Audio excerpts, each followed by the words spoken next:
I am not gay. I have relationships with women and sex with men. And I got news for you. That means you're gay.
Ladies and gentlemen,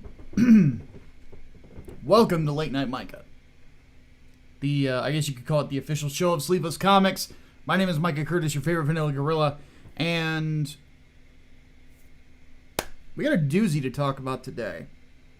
Who do we have in the chat, though? I see Modanui's here, Angry Green Boss, Hardboiled Entertainment, not the last one. Gabe the Gen is here. Darth Bobcat. Is Streamlabs on? It should be. Let me check something real quick. But,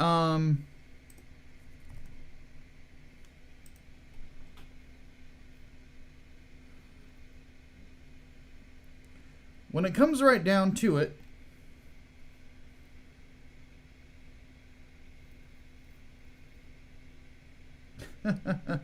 Bobcat threw in a buck and said, that Peregrine shot poster has the ability to be an ass shot and a boob shot at the same time without being an unrealistic pose.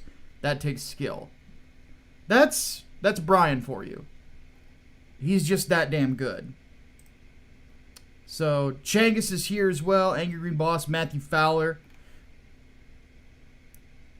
What I'm doing real quick, I do apologize for the wait, is in case people want to throw money at me, I need to be able to update that. Okay, should work now. Let me test it real quick before we get rolling. There we go. So, you have been witnessed. And for those wondering why I have sleeves under sleeves, it's because these are actually rolled up. These are, it's a thermal, basically. It's a workout shirt that I wear whenever I'm working out, which, I mean, it's super tight around my arms, so it, like, shows us what little definition I have. But, it's not sleeveless, and I didn't realize I didn't have anything that I wasn't sleeveless today, so I'm like, fuck it, I'll roll them up. But anyway, so if they roll back down, don't hold it against me. So let's go ahead and talk about some stuff that's going on. Today we're going to be talking about what not to do.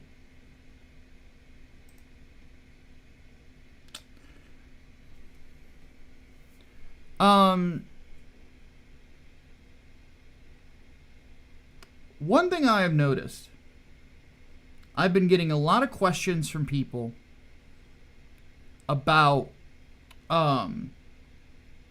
starting a campaign and starting on this little journey of crowdfunding comic books. And on top of that, I'm gonna talk about something that I noticed today that disturbed the fuck out of me. So, I saw today a campaign that I found out the writer on the campaign is not paying his artist. It is a joint venture, which basically means I'm screwing this person up over without them realizing it. I'm sorry, but no, if you're under the age of 25, don't talk to me about a joint venture. You don't know what the fuck that is. But basically, it's not paying his artist. The campaign is severely underfunded and will likely remain so because this person has no drawing power. He has no ability to get his work out there because nobody likes him. He has fucked the dog when it comes to his public reputation. In case you're wondering, I'm talking about Nasser Rabadi. Now, I will flat out say this. I would encourage 0 people from this chat to ever buy anything from Nasser Rabadi. He's a terrible writer and terrible human being.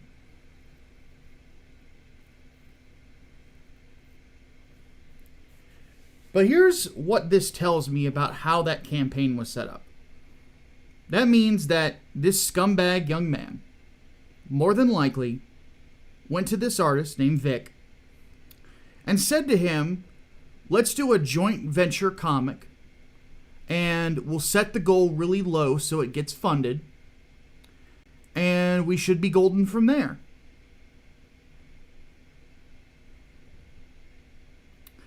Here's the problem. you have to ship a 24-page book, 24-page comic. Shipping on those books is going to be $8 to $10 per. And the normal floppy is $6.99. I think. No, $4.99, $5.99 for about the same point.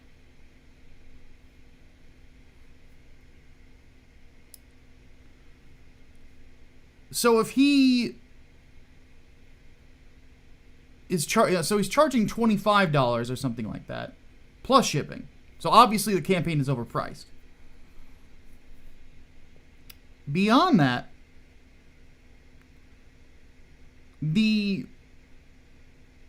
how do I put this? What this tells me, because the goal was set so low, is that he didn't do business with any sort of ethics in regards to making sure his team was paid. So, I have been pretty open about this, but I will be open again just in case anybody missed it. When I did Inglewood, I expected not to make a dime.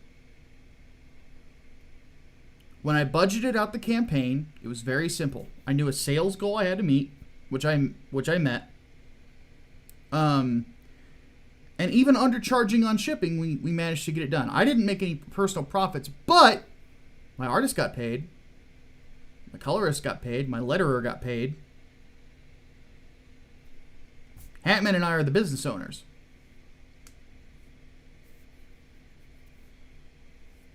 So, and Matthew Fowler says in the chat, shipping for a floppy is $2.80 mail, bag and board plus Gemini mailer, $4 max. Really? Interesting. I didn't know you could get it that cheap. Because shipping for me has always cost a lot more than that. Because if you try to send it media mail, they'll intercept it. Because I've noticed they're doing a lot more of that recently. There were a few people that I've heard have had to pay their post office to get the book, which obviously sucks. But regardless, whenever you're putting forward a project like this, if you are the project lead, you need to be thinking about your own wallet last. And if you are so desperate for money that you're trying to make comic book campaigns, you're in the wrong business. Because here's the thing you need to keep in mind.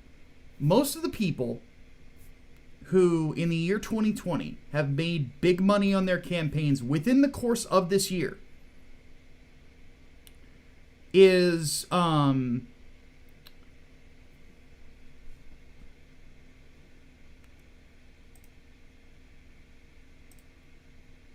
sorry, I don't allow blue dogs in here.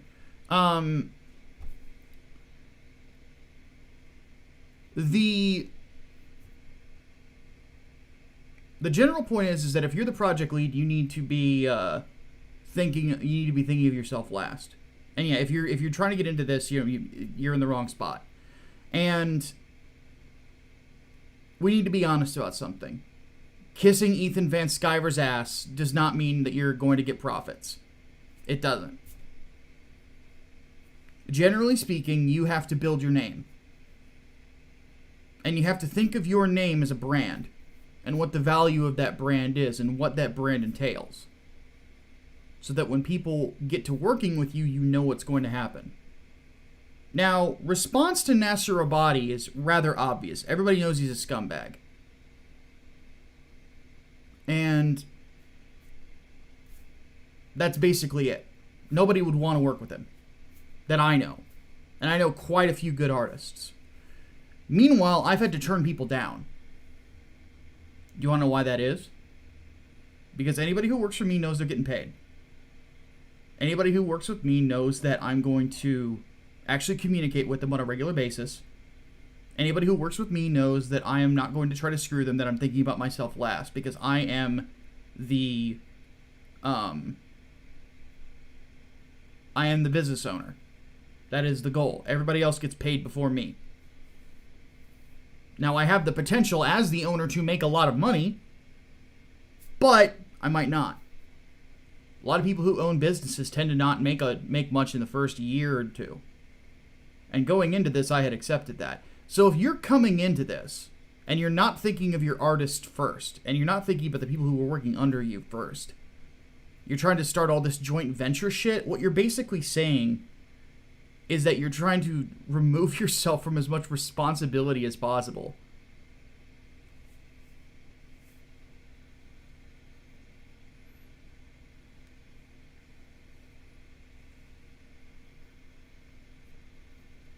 And that's what we're seeing. We're seeing a guy who's not paying his artist.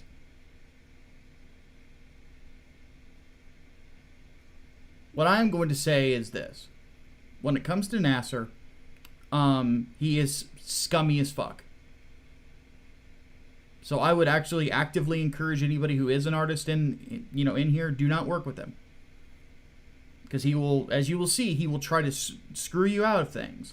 And then if he does not get his way, he will go on to Kiwi Farms and throw a temper tantrum. It's not worth doing business. Not to mention, he can't draw a dime.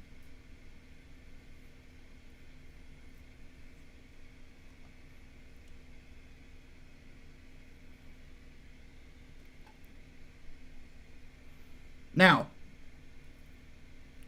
here's the thing.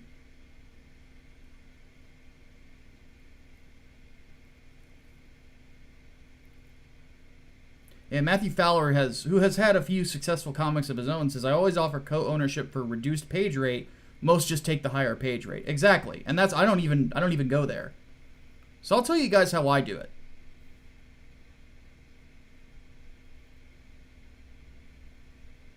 Well, let's see here. Matt just says in the chat, if an artist and writer have come to an accommodation regarding payment or non-payment, it is not a violation of ethics. Vic has made it clear that he has zero problem with their arrangement. Taking advantage of somebody's idiocy is unethical.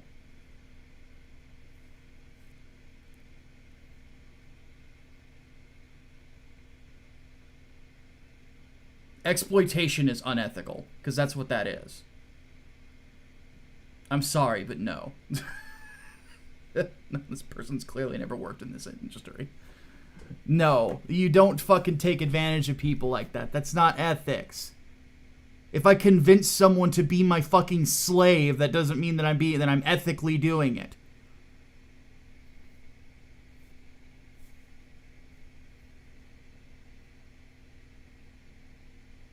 And this is the problem. And this is, oddly enough, a point that I was trying to make to Nasser on Oz's stream before Ethan bailed him out. Is that the way that you act towards other artists and stuff is noticed by everybody else. People looked at the way that Nasser did business with Donald DeLay and they said, fuck that guy. Did all of them come out in public and say it? Nah. But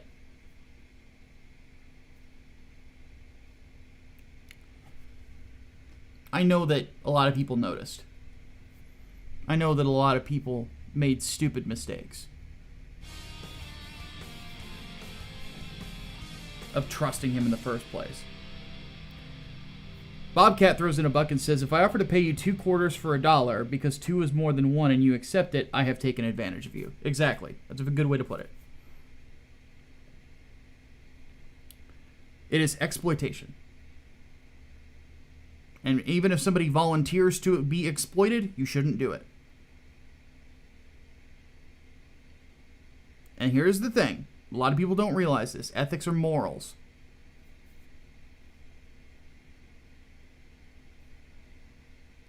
And business ethics means that you are doing business morally. With consideration for the people that work under you and with you. And the people that I see that defend this sort of behavior, very rarely they've ever run a business. And if they have, it probably failed.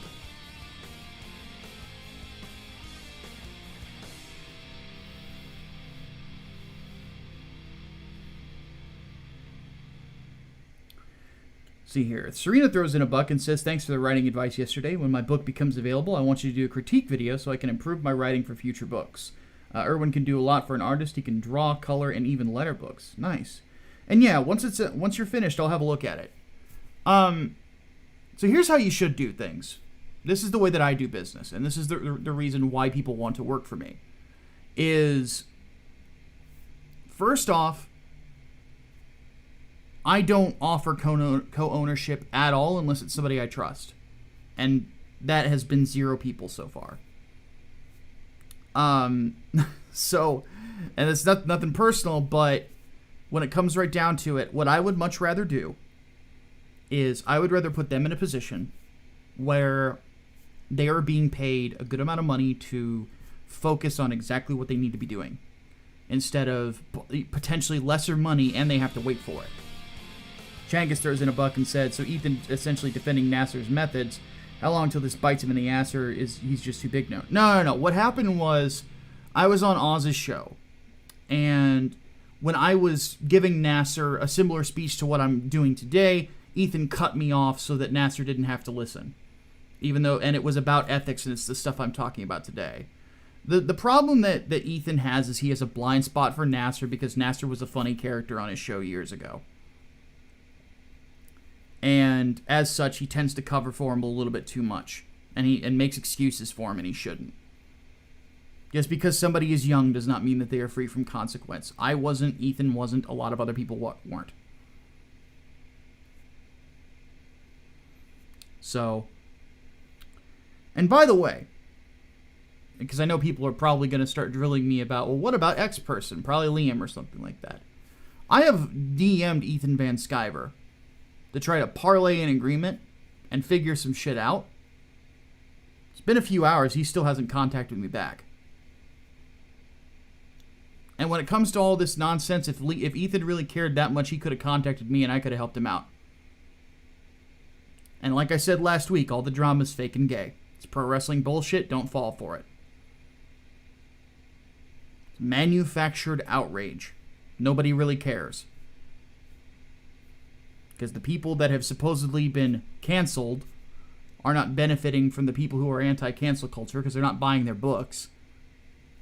And the people who are supposedly doing the canceling are not getting people who are actually asking for refunds or anything along those lines. I know, because I know the people involved. The only person who's asking for a refund publicly is Ethan, just because he wants to play pro wrestling games.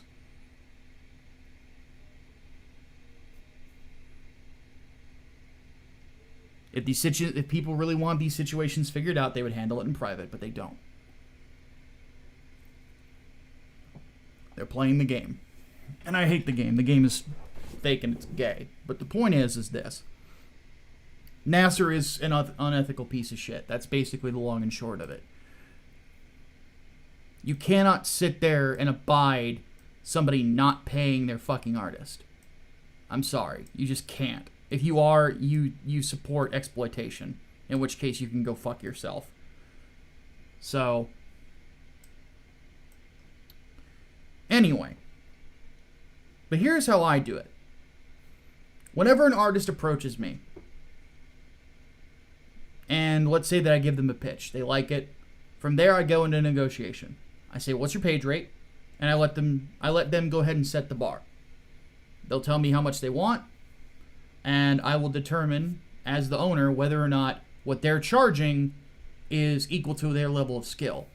I've had people who have approached me that I've turned down, where they overcharged for their skills because I didn't think that they were good enough for what I was wanting to do, which is nothing personal. That's just business negotiations. And then there are people that have approached me that I'm going to be working with, or am working with now, that, in my opinion, undercharge, and I ended up paying them significantly more. So, with this sort of a scenario, the first thing you want to do is make sure that your artist is getting taken care of. That's the lifeblood of the book, because it's a visual medium. So when it comes right down to it, that's what you got to focus on. Make sure that your art team is well taken care of. They're getting paid on time. that they're sending you invoices, so on and so forth. And this is how I do it, is every time that pages get done, like let's say on 3 nights, what happens is that once the pencils are done, I if Preston does not give Hatman an invoice for those pages that are completed, I will remind either him, depending on who I'm talking to at the time, I'll remind Preston to send the invoice to Hatman, because he handles all my money, or I will remind Hatman to ask Preston for an invoice. Or I'll just tell him, this is how much Preston just finished, get the invoice for the records, but go ahead and prepare X payment. Stuff like that. The same with Oliver, the same with Eric Weathers. And you ask any of them, they'll tell you I pay pretty quick. It's not even an issue. I've never, ever, ever, ever been in a situation where my artist is complaining about their payments. The only time that payments have ever been late, which was once, was because of a bank error. Because we made the mistake of not telling the bank that we're running a business. So we had to convert it over to a business account. That solved the problem. Took 1 week to get taken care of. Plus we threw in a little bump to, adjust for pain and suffering. Because that's what you should do. Because I appreciate the talent that works with me. They make damn good books. And then with any other artist that works with me in the future, that's the exact same way that it's going to be. I also, whenever I set my campaigns up, I set them up for the amount that I know they're going to cost. I said this before, and I'll say this again. 3 nights, 4 days cost $11,000 to make. And to get shipped out to people. That's how much it cost. You guys have doubled that, by the way, so you're all awesome. Seriously. That helps me invest in some stuff for the future.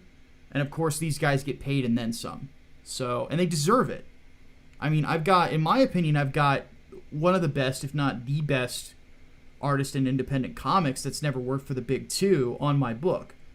And the same with the colorist. Like, fuck, these guys are amazing. The stuff that Preston and Oliver can do together is humbling to see. The fact that I have a comic that looks so fucking good that's going to be my second published work, holy fuck. There are people who dream of that and don't reach it. But that is what you should do. You should make sure your people are taken care of. It's your first priority as the person who is the head of the business. One piece of advice I would ever give to an artist: if the guy you're working with sounds like a used car salesman, don't do it. So now, I'm going to give advice for the contractor side of things, because I'm contracted also by certain parties to write certain things. And anytime that I go to the negotiating table, I know how much I'm worth, and I know what I'm contributing, and I know what exactly what I'm signing up for. How many pages, when it needs to be done, so on and so forth. And whenever I speak to the project head, I always make sure to let them know any objections that I have, things that I think that can be done to improve it, so on and so forth. I've been lucky enough with everybody that I've worked with thus far listens to what I have to say. The interesting thing about all of this is that I find it that too many people don't negotiate properly. Always make sure that your terms and your worries are spelled out before you start. And then you come to an agreement on it. When it comes to co-ownership, I would say this: get your page rate first, and then discuss it later. Get that page rate negotiated.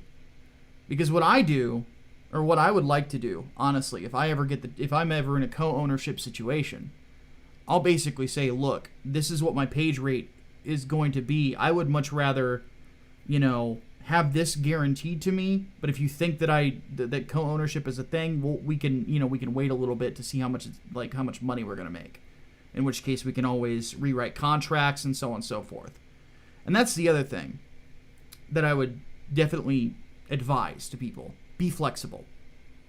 with whether you're the guy who owns the property or you're the guy who's working with somebody else, be flexible with it. Because at the end of the day, you want it to go smoothly. Because if the project does not go smoothly, it could be a fucking disaster, and you never want that to happen. Just as an example, I'll actually give, because the book's already finished in regards to scripting, is the Peregrine Inglewood crossover. Everything on the business end we negotiated right up front. I said, I will definitely do this. I will do it no problem. I only had a couple of conditions, one of which was just no co-writers. Because it's very rare that I'll ever take one up. So. And then from there, I just pounded the whole thing out. Put together a great 55 some odd page book. So yeah, the Peregrine Inglewood crossover is going to be pretty massive. So, ultimately though, the big thing is this. The best way to do business with ethics is not to put yourself first. Put the people who are working underneath you before you, because they are the ones who are going to help you build the foundations for future businesses. If you cannot keep good relations with them, if they cannot part from you and if they have nothing nice to say about you, you're fucked. And more than anything, if you're gonna handle business, do it behind the scenes. Don't do it out in public. Don't do all this shit. Just because Donald Trump can tweet about the fucking governor of Georgia and get away with it, or so he thinks, doesn't mean that you can do the same thing with your artists.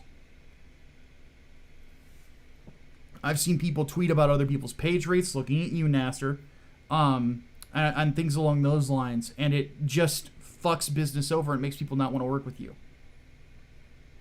Which is a death knell in an independent place where there is no guaranteed money.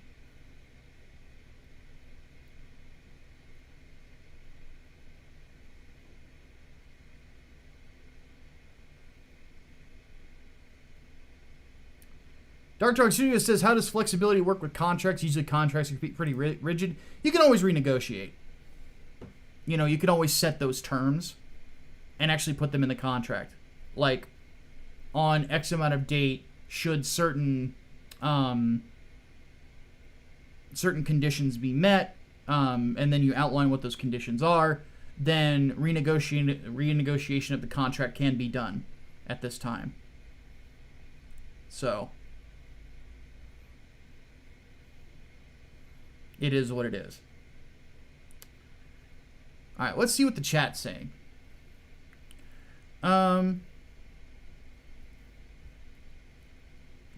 Optimus says, hey brother, Micah, don't go devastating people. No promises. No promises at all. Let's see here. Matthew Fowler, because Matthew would know quite well. Artists can be flaky. That stuff is best handled behind the scenes. Exactly. And this is something that I will say. Anybody who's in the arts is usually a diva. Like, I'm not being a dick. Like, I'm dead serious. Like, a ton of people can be divas. And that's why you see all this drama, is because so many of them are divalicious. One person thinks that they're, person thinks that they're Diana Ross, another one thinks that they're somebody else. Like, it's ridiculous.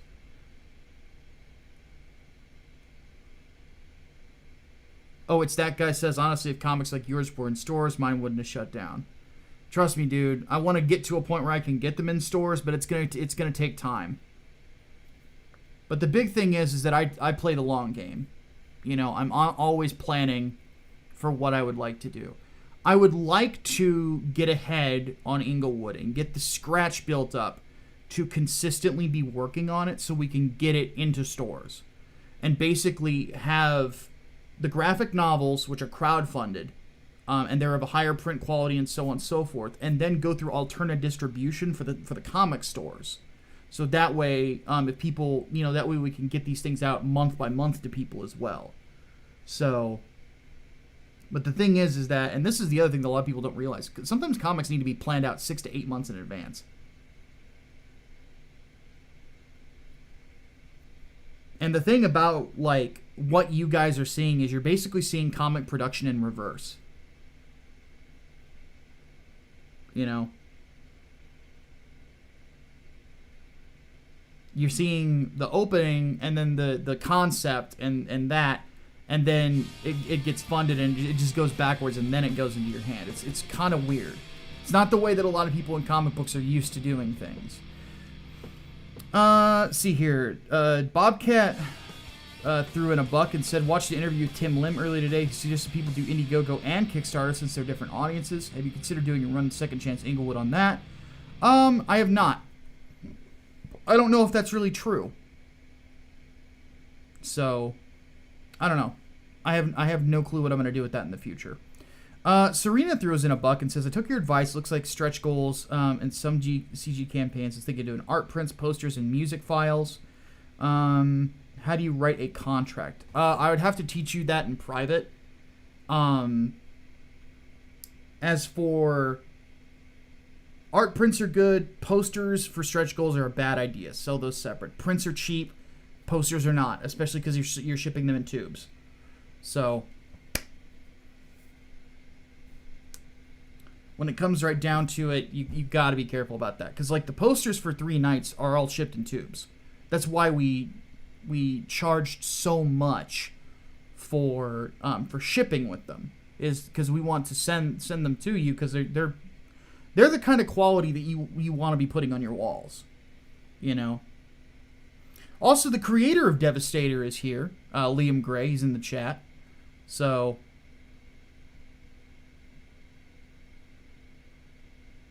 Carlton Banks in the chat says, of course it's true, Chaos is mostly millennials that are tech savvy. It's why digital does well over there. Indiegogo is us grognards with deeper pockets who like physical comics. Well, I will think about it.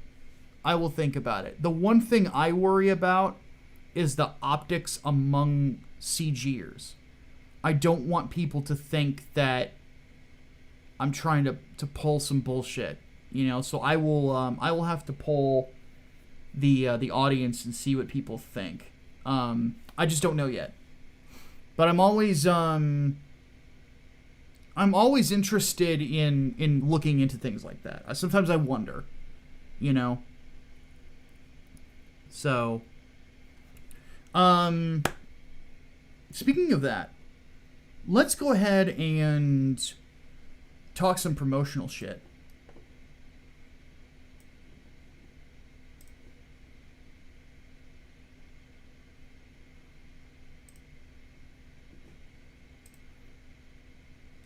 Because there's a couple things, and both creators are actually in the audience right now.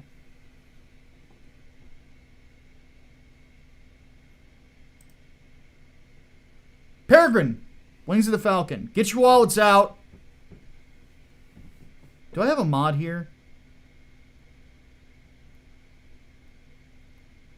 Why is Optimus not modded on this channel? There. Optimus, prepare the links. So. Oh, Brainbox is here too. Prepare the links.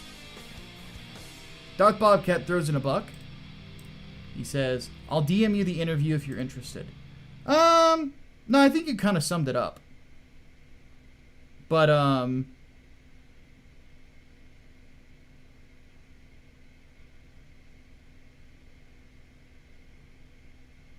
let's go ahead and go over it.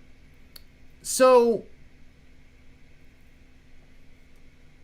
and I'll do a Q&A stuff later after we do promotion stuff. So hold questions for a little bit.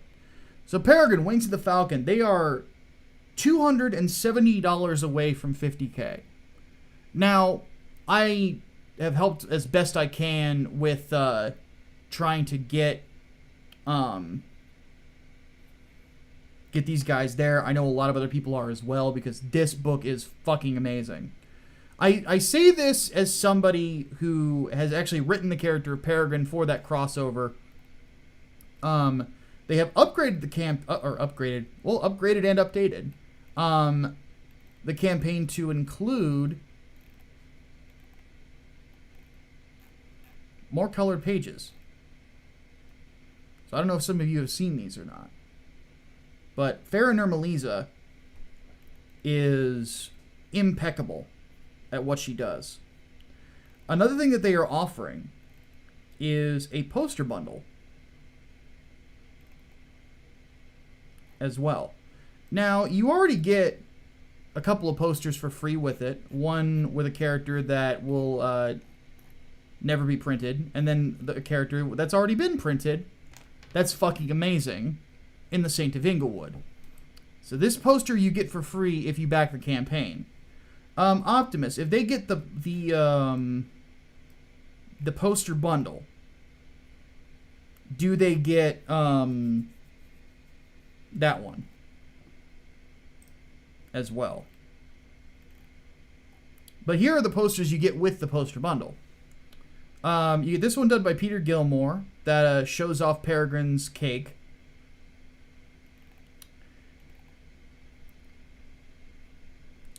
Then we've got this beautiful panel turn poster by Doug Franchen.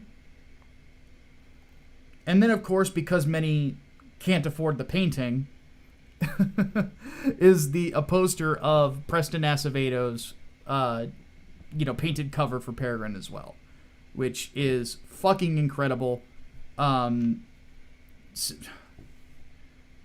Preston's the best cover artist in Comicsgate, let's just be honest. And I am happy to pimp him out. I am very proud that I brought him into CG. I very much am. He is an amazing talent. And you know what? Fuck the mainstream for overlooking this dude. Seriously, he's fucking awesome. And an awesome dude, too. You haven't subscribed to his YouTube channel, it's called Doc Salem. Based on his own character, which, by the way, I believe he's just about to start fulfilling. So, if you want this as a poster, if you want the others as well, the only thing that I'm noticing here, Optimus, is that what are the sizes on these? If you want to go ahead and put that in the chat, I will make sure everybody knows. Speaking of posters, though, I need to grab a couple of images.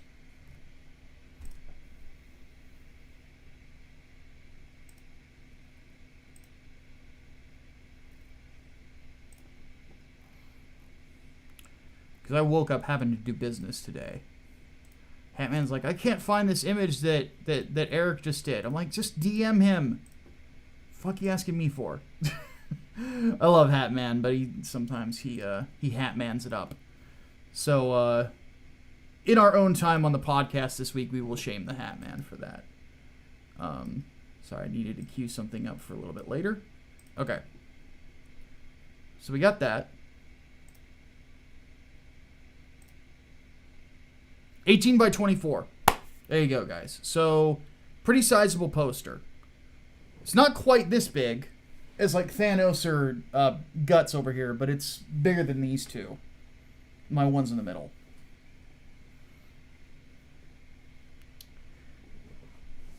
So that's Peregrine. Let's get that to 50K.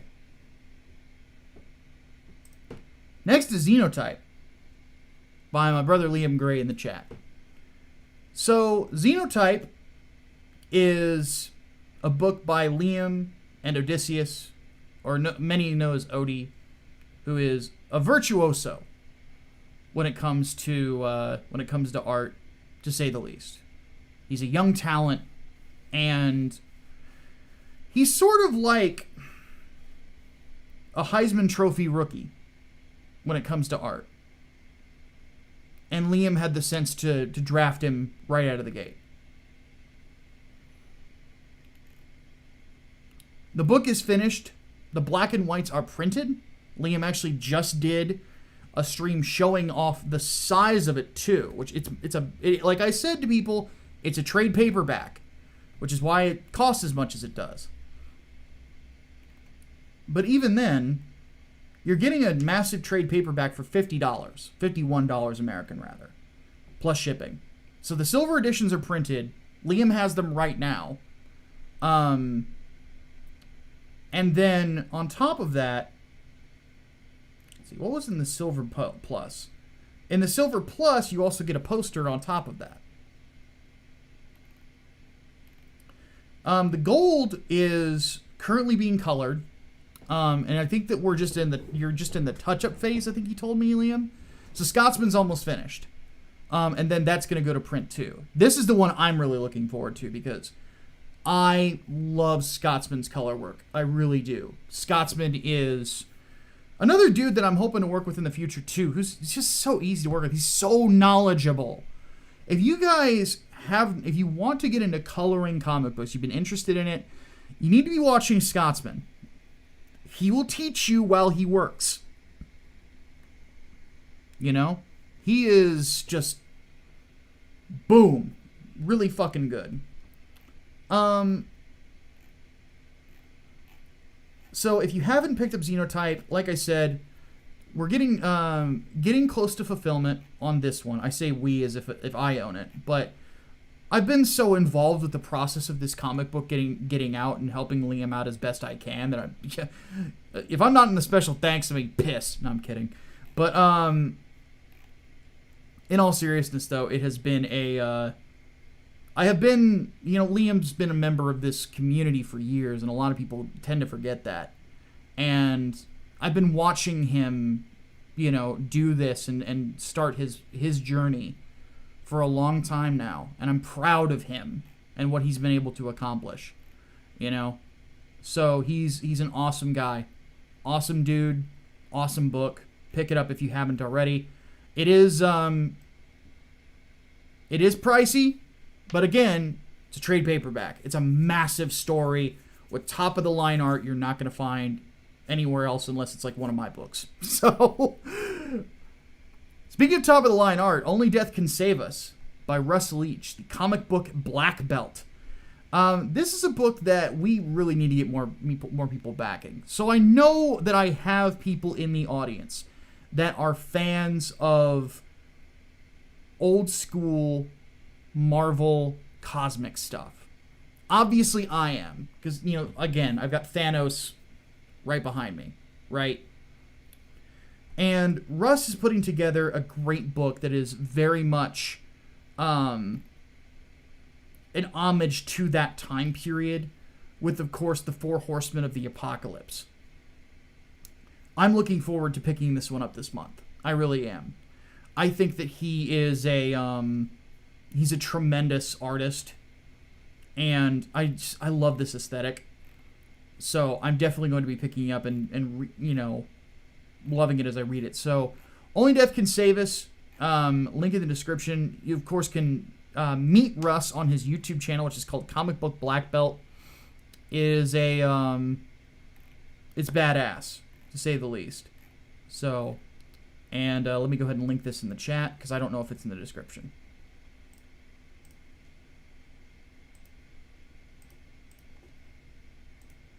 Oh, wait, Brainbox is on it. Alright.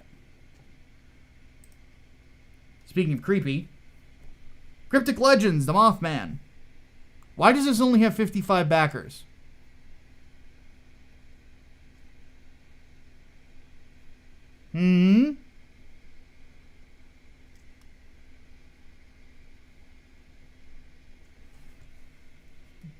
This one is written by Shane Mess. Joe Ball, who's part of the King Toad brand, is a good buddy of mine. I actually got to see the pages for his upcoming book, Death, Death, Death. He sent them to me like a week ago. It looks badass. I want to work with Joe at some point. It wouldn't surprise me if there will be a point where he actually asks me to write something for him, or I ask him to draw something for me. So, but this is a book that is based on the Mothman legends of Point Pleasant. It also includes some special prints as well by Carla Tornielli, who is an amazing artist in her own right. Very manga style, fantastic. We're actually going to be showing off some of her art here in just a second as well. Then you've got Joe Ball doing this Halloween print here. And then, of course, Preston Acevedo. This, I talked about this last week. I'm going to talk about it again. I love the Swamp Thing vibe of this cover. It feels like something that would be on the cover of an Alan Moore book 30 years ago. Seriously, like it's fucking fantastic. So pick up Mothman as well. Got more creep stuff. Witch Hunter. This one's almost at 100 backers. Let's see if we can get Carla there tonight, so I can message her and be like, hey, Carla, guess who got you to 100 backers? Micah did. That's who. Basic thing, and it's exactly as advertised. It's about a Winch Hunter. It's 46 pages, perfect bound, glossy finish. The story goes as follows. Renowned witch hunter Alden is faced with the most dangerous quest of his life when a powerful witch emerges to threaten Gimsby. As he battles his way through creatures of the night, the witch hunter is confronted with a different kind of challenge, grappling with his own prejudice when he is offered aid from the most unlikely ally. With the fate of Grimsby hanging in the balance, can Alden defy his very nature and unite with Reva the witch to free Grimsby from the claws of evil? So this is from John Gallagher, who did Grim Reaper 1 and 2. Xavier Gutierrez, who did Undead Border. So some of you might have seen Xavier on Graded Point 5. Xavier Gutierrez, not Xavier Harkonnen. You've definitely seen him. If you didn't pick up Undead Border, you missed out. It's a great book. We got his art as well, and then colors by Carla Tornielli. Carla is John's wife, and Carla is so fucking talented, dude. There's an alternate cover by Vinny Tardamella, who is the man. The pages look good. Not overcomplicated, but they're moody. And that's the one thing I love about Carla's color work. She's able to add mood very well. And there's also a secondary story that Carla does the art for that is also fucking gorgeous. She is, again, she's an amazing artist. So I want to work with Carla at some point.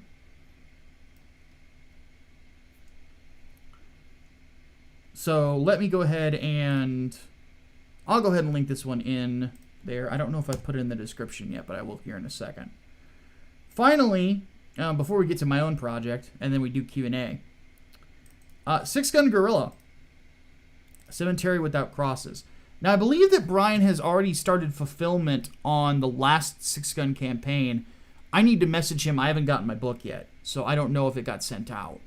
I'm pretty sure I backed it. If I didn't, I'm going to feel like shit. Cemetery Without Crosses with the cover by Preston, which is, of course, an homage to Somewhere Out of Time by Iron Maiden. The 8th chapter in the Six Gun Gorilla saga. So, variant covers, and then, of course, Preston's also doing the interiors on it as well. So, sign up today. Go ahead and link that in the chat as well. And finally, look what we did! We got past 22K! Fucking right! I'm excited!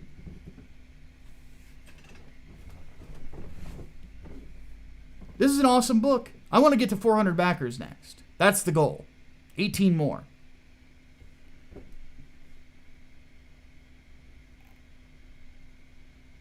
And this book, I've advertised it so many times. I feel like I don't even need to say what it is. I just need to show you the cover. But let's show the cover in a different way. Like this.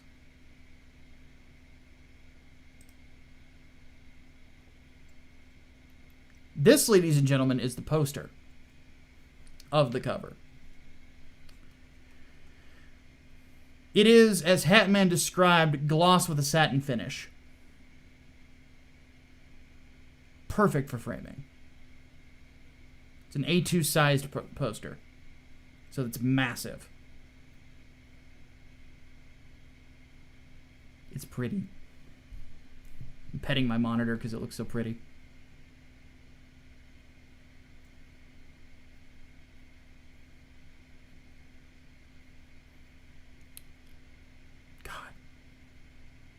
You guys have no idea how proud I am of Preston and Oliver. No idea. These guys are so fucking good. The big two don't do art like this. They just don't. And when I write, I'm not aiming for Mark Miller. I'm aiming for I'm aiming for Frank Miller. I'm aiming for Warren Ellis. I'm aiming for the greats. But of course with my own spin.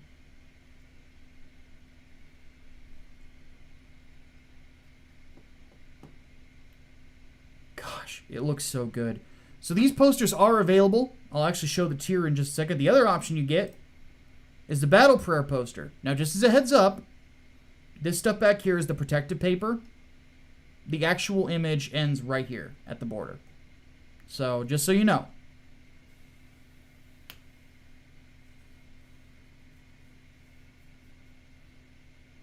So, it's a beautiful looking poster. Chris Love, who did the Angelica poster on the last campaign, did this one as well. It's so fantastic looking. So, man. I work with some super talented fucking dudes, man.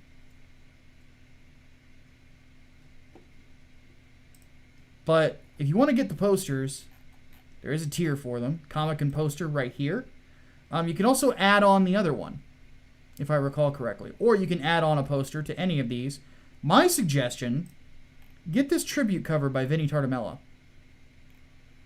It says 6 claimed here, but I've actually sold like 40 of them. Because so many people who had already backed the book saw this cover and they're like, how can I get this one too? It's quite simple. Here's a link. I sent it. Bam. Altogether, we have sold, I think, like close to 500 individual issues of 3 Nights, 4 Days and 100 art books.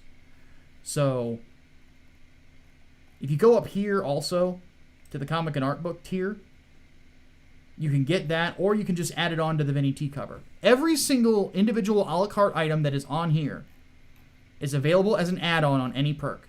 If it is not, let me know, and I will get it added.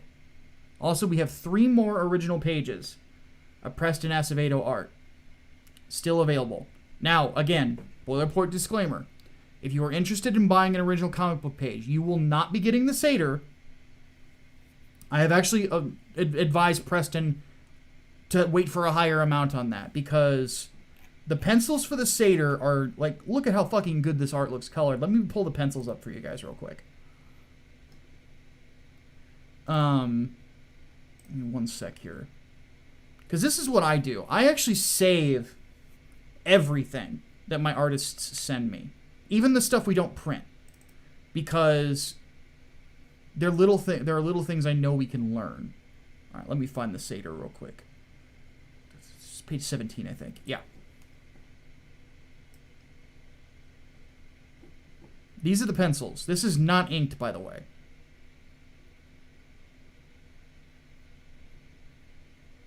This one you're going to have to make a special offer to Preston if you want.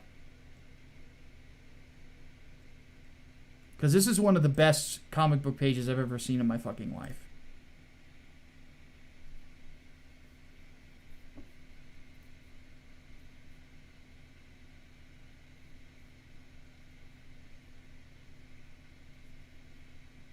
Seriously.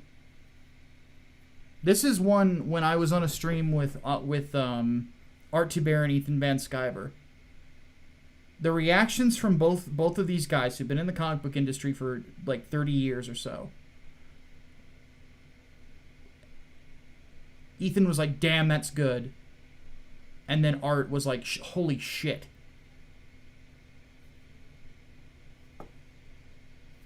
Metal as fuck.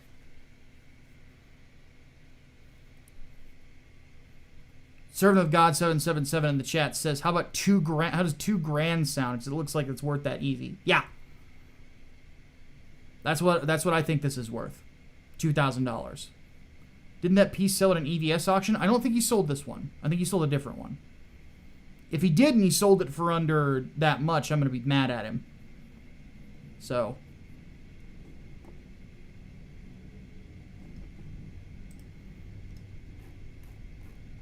But yes, that does sound right as an offer. Like, an art collector should have to pay that much for that.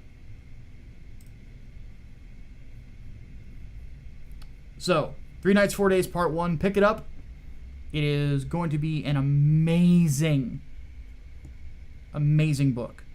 I would know. I wrote it. All right. How long have we been going? Just a little over an hour. Late Night Micah is not usually a long stream. So I'm gonna get some questions from the chat real quick. And then I don't know what I'm gonna do for the rest of the night. Probably write. Let's see here.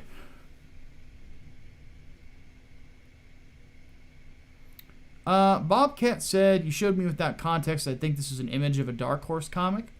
Dark Dog says, on how much of that do you and your artists get? I heard on a previous stream somewhere that half of that is gone with shipping right away or something. No. So if you're shipping a graphic novel, the way that we ship it, because we charge $10 shipping for these books, is we send it in a Gemini mailer. Of course, from now on, we're going to put everything in, bags and boards. That's, again, I fucked up with Inglewood. That's my bad. But the shipping charge in there pays for it appropriately. And the international charges are accurate as well. So I can't give you the exact amount because I'm not going to disclose what the page rates of my team are. Let's just say that they're getting paid above average. Do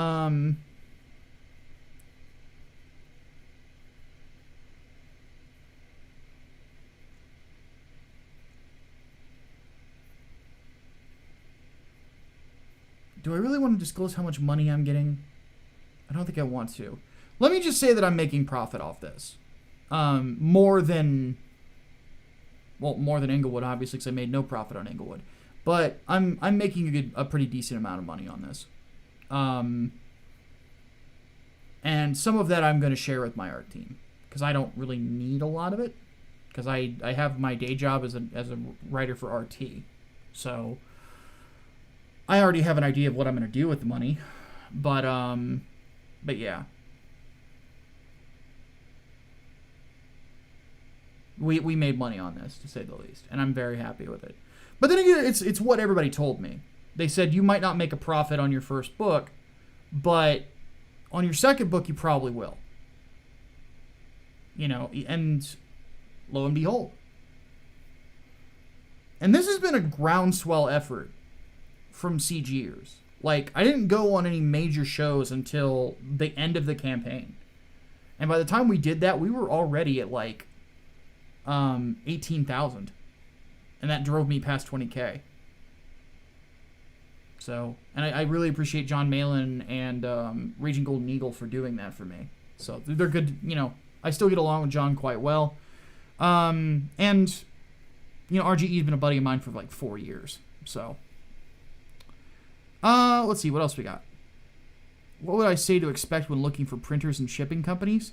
My recommendation, which is also the same recommendation that Vinny Tartamella gives, is go to Mixam, Mixam, and they have a calculator on their site that can give you an idea very accurately of how much it's going to cost to do.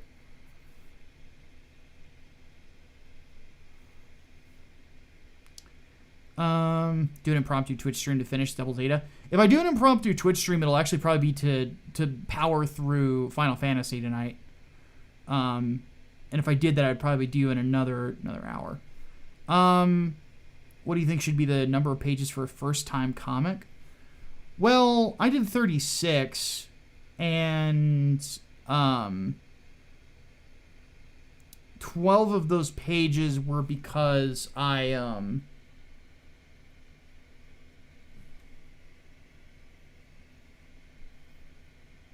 whatchamacallit, because I realized that the character didn't show up in costume in the book. So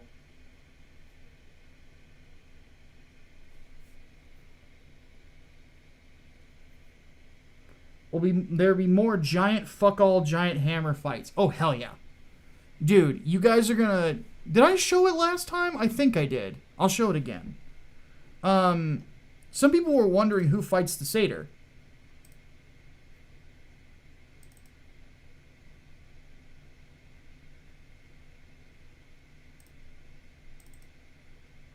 I think this is the page. Yeah, this page doesn't give anything away.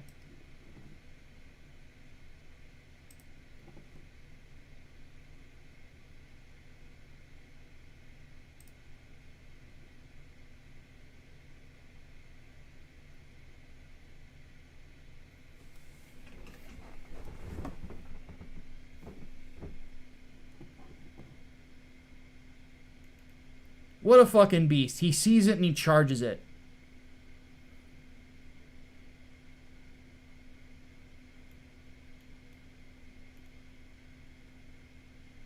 I love this panel so much right here.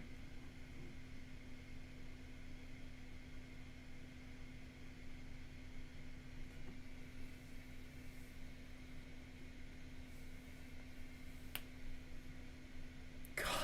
If you haven't bought this book yet, I don't know what's wrong with you. So, and what's funny about this character, he's a doctor. He's the medic. And he's got a big fuck off hammer. I love Sir Dietrich, man. Sir Dietrich Einbrecht. The man from Germany.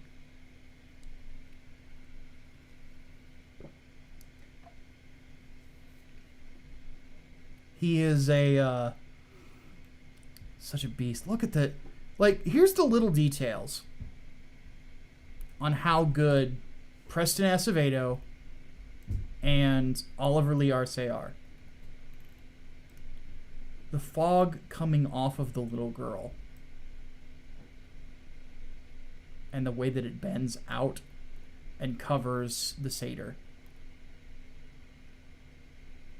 It almost makes it look like he's part of another world that's coming through into your screen. This hand of mine is burning red.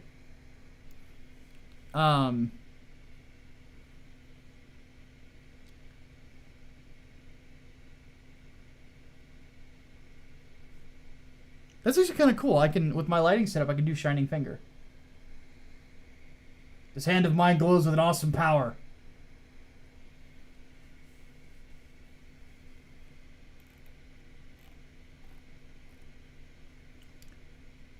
I'm proud, dude. I'm very proud of what I've done. It takes the wind out of me at points. All right, chat. What else you got for me? That should answer that question. I know there was a couple others. Let me scroll up real quick. Blurbity blurgity hergen schmergen.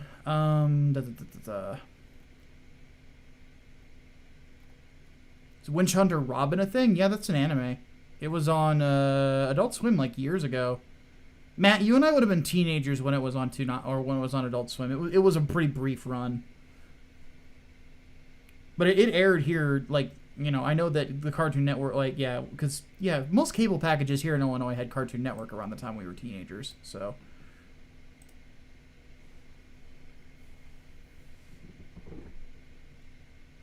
Does the printer do the shipping, or is that another thing entirely? That goes to Hatman. So basically how it goes is we place the order to mix them ships the books back to us, and then we ship them out from there. So, will I ever let other creators be on Sleeveless? Maybe. It depends. I haven't decided yet. I'll cross that bridge when I get there. If I did, it would probably be somebody that I want to write a book in my, or create a book in my universe. So, but it would be a character that I own the rights to. I'm very guarded about that little world.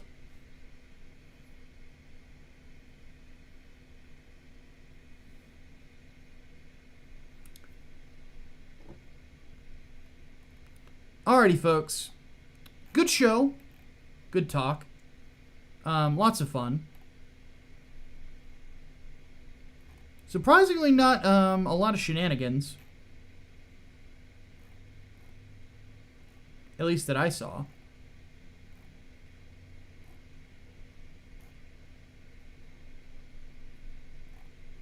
So,